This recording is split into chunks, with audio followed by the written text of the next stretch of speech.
Katabi Marazi Wen Oman Nungum. I walked that old way here today yet. There's a very rich culture amongst our people.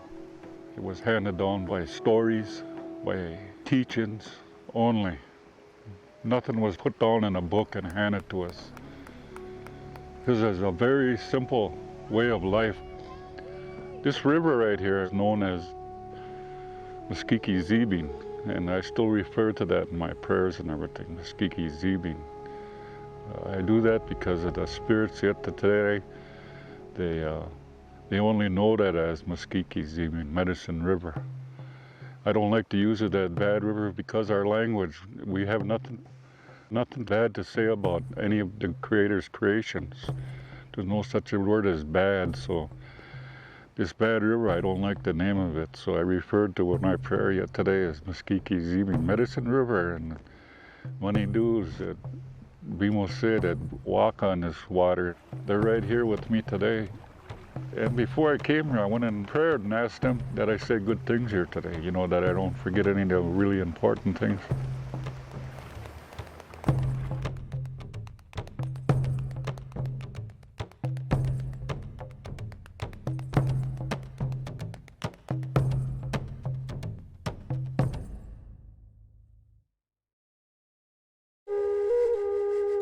Bad River Ojibwe History was funded in part by Irene Danielle Kress, Francis A. and Georgia F. Ahrens Fund of the Community Foundation for the Fox Valley Region, Evu Foundation, Ron and Patty Anderson, Ira and Aniva Riley Baldwin Wisconsin Idea Endowment, National Endowment for the Humanities, and Friends of Wisconsin Public Television.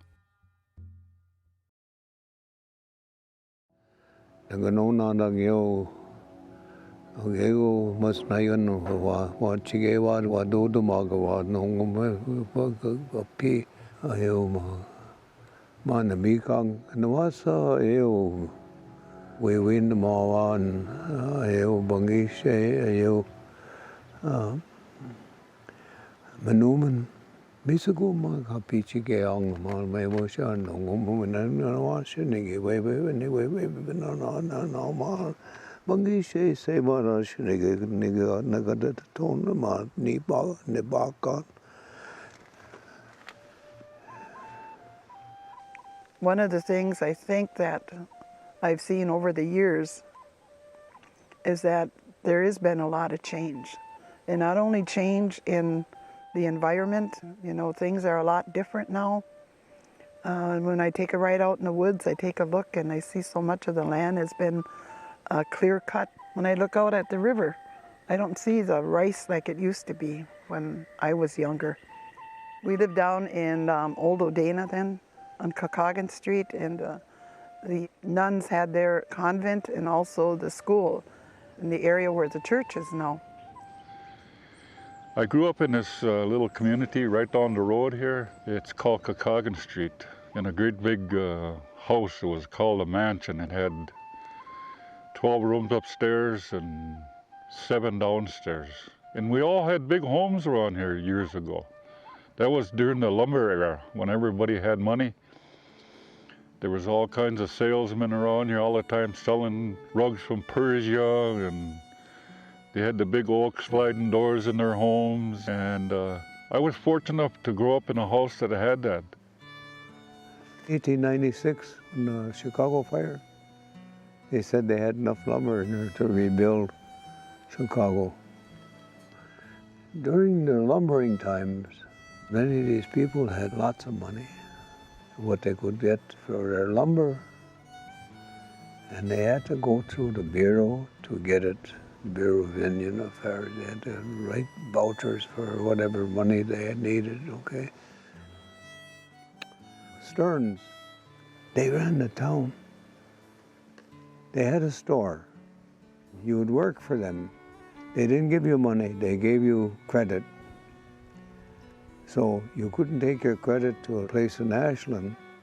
You had to go to the store here, get a voucher and do your shopping in that store. Prices marked up. Team of horses, $700. maybe worth really about $3.50 if it was worth it. So it made his rounds like that, okay, all coming right back into Stearns' pocket.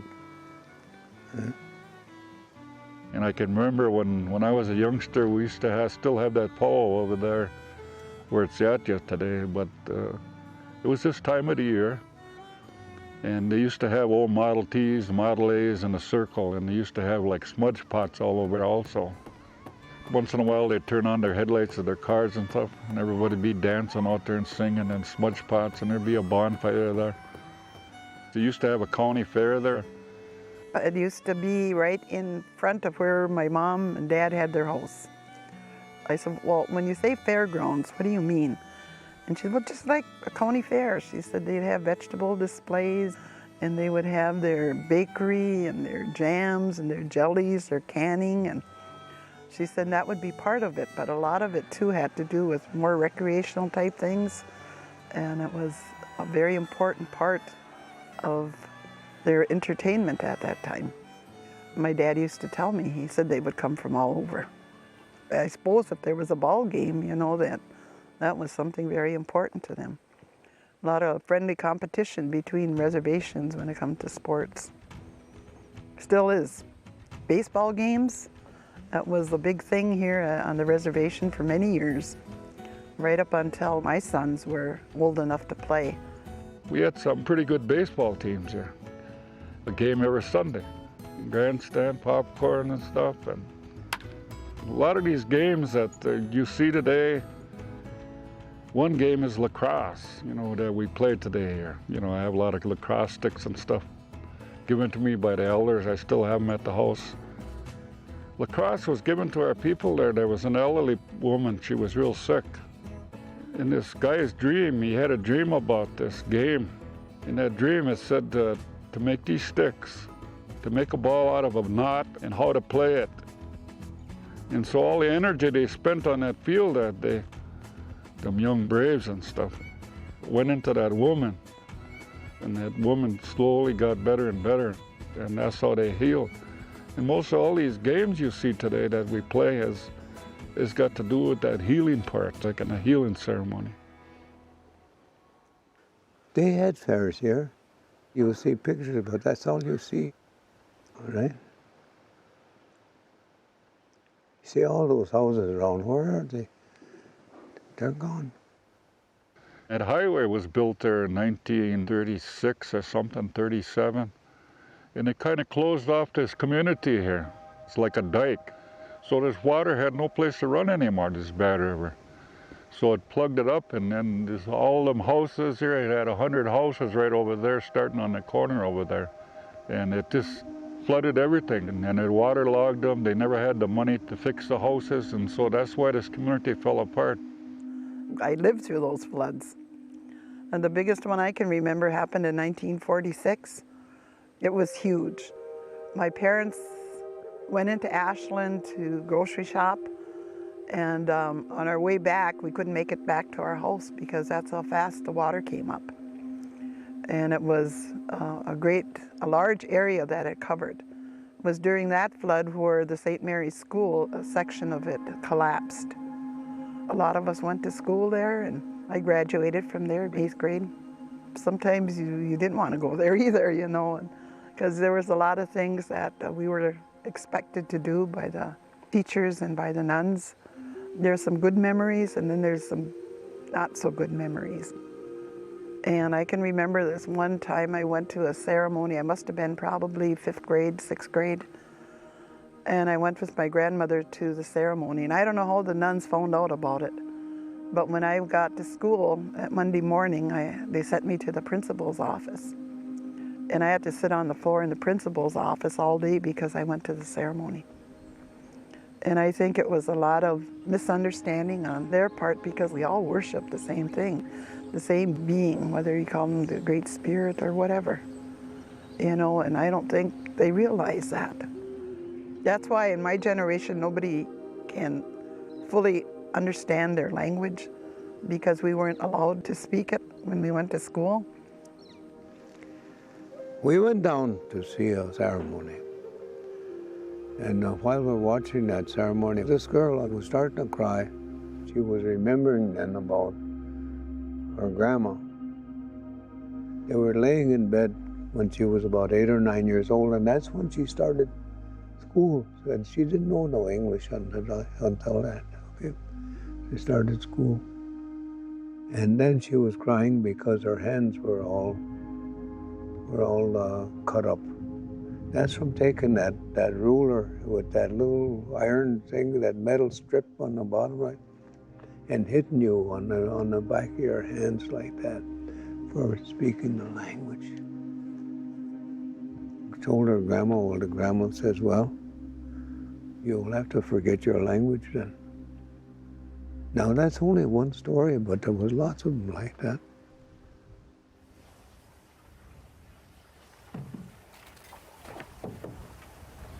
My father picked a day, he'd go down and check Kakagan over there.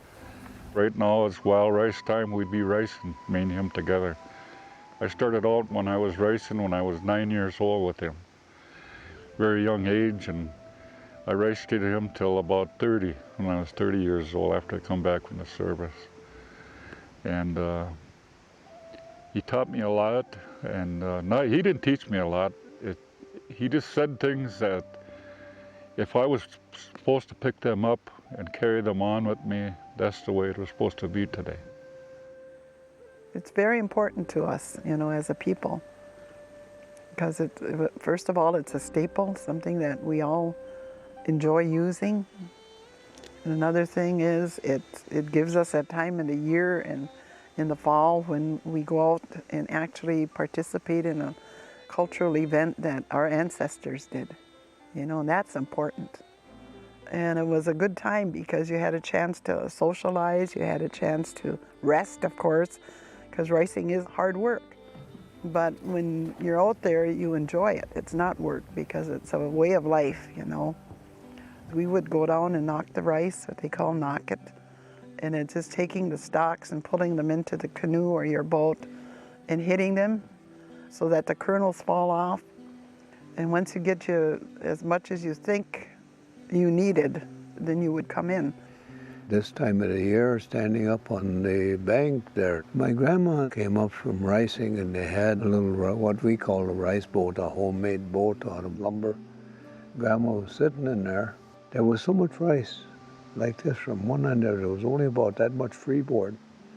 That's how much rice they made that day. And then they laid their rice out the next day and dried it in the sun. Once it got to a certain point, then my mom and dad would take it and they would what they call scorch it. And she had this big black kettle, and after supper, the job would be go out and help my mom build a fire first so that she could scorch the rice.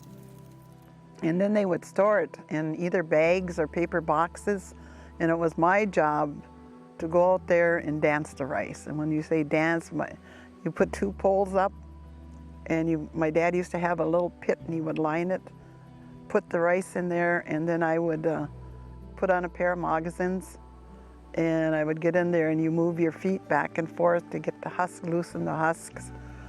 And then once that's done, then you put it in these birch bark baskets my grandma used, and my dad did too.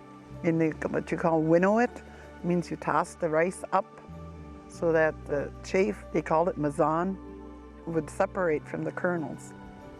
They had 9 of them big great sacks like that, cleaned rice. That was going to last them all winter. But they were down there, that whole family was down there and had to work. Surviving. As I got older, the whole concept changed a little bit. We still went out and got our rice that we needed to get us through the winter. But then there were rice buyers here, and they would come down and buy the green rice from you. And back in those days, that was probably in the 50s, early 60s. It was a means of earning extra money, you know, to go out and buy school clothes for your kids. It was important for people at that time. From what I hear and from what my sons tell me, because they learned how to rice when they were probably 12 and 13 years old, if not younger. Now they go down to the rice fields and they said it's nothing like it used to be. They said, Mom, if we took you down there, you'd cry.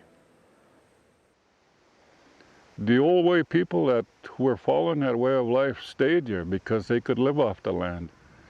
It's a very simple life. You know, it's not that hard to follow. They'll teach you it. They'll send you for tobacco. Come on to the camp tonight and sit around the fire and stuff, and they'll tell stories about the old way of life and stuff like that. That's the way I learned. I remember so many stories that my grandma would tell me. She loved to tell stories about what I imagined life was back when my ancestors came here. And when she would come to our house, I would sit on her lap, and what I've learned is that the Ojibwe people once lived on the East Coast, and because of conflicts with the Onondagas, Tuscaroras, and those tribes, they began to migrate inland. And according to legend, that they followed this, they call it the Magis, which is supposed to be shell. But to me, it was almost like a star. You know, as I got further and further into reading about it, and this light or this object brought them to this area. From there, they branched out. Some of them went to the north shore of Lake Superior, and our tribes were then located at La Pointe, island of La Pointe. That's kind of like the motherland of the Ojibwe people. From there, they dispersed to other areas. As far as Bad River is concerned, I've heard so many different versions. One of them is we came here because of the rice. I used to talk to the elders over there. They were telling me that they lived around that time when they were sending people to different reservations like LCO and back to Flambeau, Bad River, and Red Cliff, and La Butte is there. And when they were selecting people to go, they were taking families. Oh, you go here, you go there, you go here, you go there. And then when they never mentioned this place over here, Muskegee, Zibi, Medicine River over here. So these people were, being the last ones there, they were asking the Indian agent, well, what about us? He said, oh, go on to the side, he said. I want to send all you pagans over to Muskegee, Zibi. So this is kind of a place where there was the last stand right here of the drums and stuff like this. It all came back out of here and went to all these reserves. The guy said that when they travel here from different reservations and they're following that way of life some other place, and he said they don't understand why they feel so good when they come here, because this is where the spirits made their last stand here. Went with the people who follow that way of life. 2 years in graduate school, anthropology. And there was a saying was if Indians get into anthropology, they have a hard time in there, but I live on that stuff. And I had an argument for all that good stuff that they had. We got some ceremonies that we do, okay? And one of them ceremonies is what we call Jisakon, shaking tent. The anthropologist, if he sees that, he says, if you can do it, I can do it, but he never could. Now, why is that? What happens, okay, with something like that? Why can't they do that? There's something about us that allows us to do something like that, and I don't know what it is. And then that lodge, there is also part of that culture in there that we followed at that time. And the Medewiwin, the lodge, from the beginning of our people, it's been there. The way my grandma explained it to me, it's like a learning. There's different degrees that you need to advance through, and it's mostly like healing. You learn about different medicines. She said it's something that's very sacred to our culture, and that in order to be able to understand it, you need to live it. She said it's not something like at that time I was just a kid, and she said like you go to school And she said, and you're in school for how many hours a day? And I told her, 8 hours, Graham. And she said, well, with the Medewiwin, it's every day, every night. You have to live it. She said, and a lot has to do with respecting, respecting Mother Earth, respecting each other. She said, and living that. She said, it's not something to be taken lightly, and not something that you need to fear, she said, because you learn about life and how the Creator wants you to live it. There's many secret societies out there that I still go to yet. We have never took pictures of them or taped them or nothing like that. They're special songs that were handed down. They used to have Indian police here years ago because they were scared of that big drum ceremony. So what the elders did at that time, the big drum people, is they told the BIA that if they could have these powwows we see today, if we could have these powwows openly, then they wouldn't have the big drum anymore. So the BIA thought that was a pretty good thing.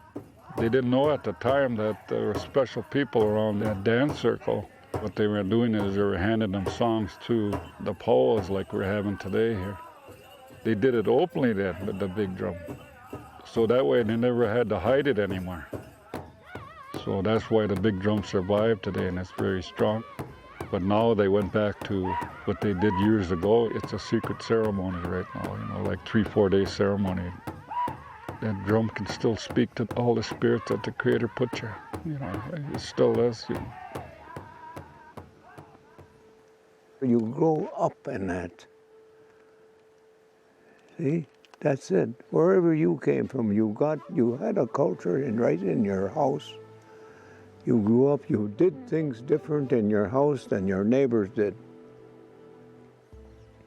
Sometimes they wonder what you're doing over there. Well, then they see you do something and say, what are them people doing? They're crazy. See? You say the same thing about them. Okay? What I see as being really a positive thing is a lot of our young people going back to their culture. They're going to ceremonies. They're participating in powwows, not only here but all over. And I think that we need to keep that so our youth learn what it's like to really be Indian, learn the values.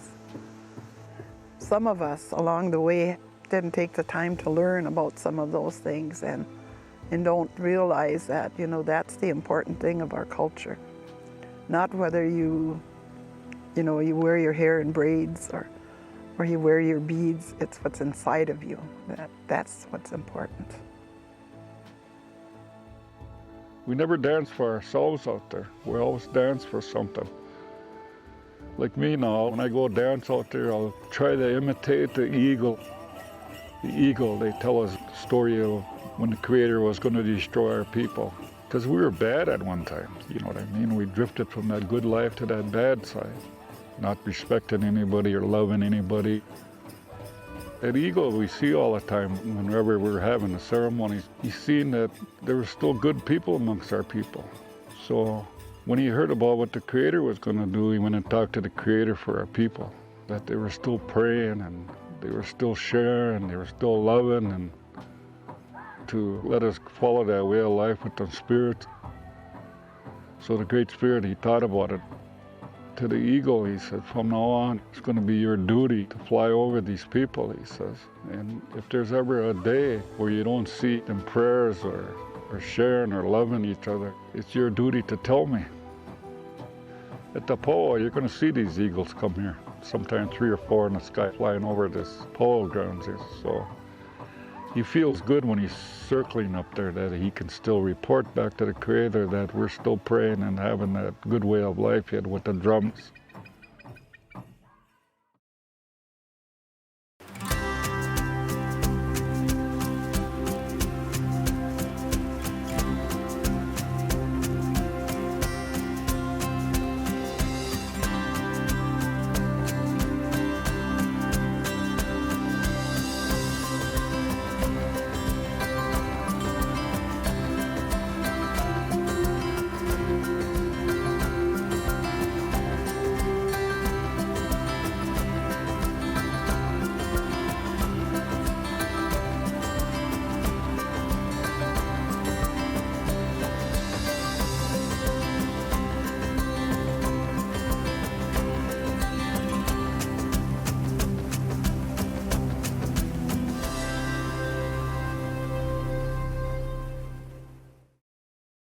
To learn more about the sovereign Indian nations in Wisconsin, visit wisconsinAct31.org. To purchase a DVD of this and other Tribal Histories programs, visit WPT.org or call 800-422-9707. Bad River Ojibwe History was funded in part by Irene Danielle Kress, Francis A. and Georgia F. Ahrens Fund of the Community Foundation for the Fox Valley Region, Evu Foundation, Ron and Patty Anderson, Ira and Aniva Riley Baldwin Wisconsin Idea Endowment, National Endowment for the Humanities, and Friends of Wisconsin Public Television.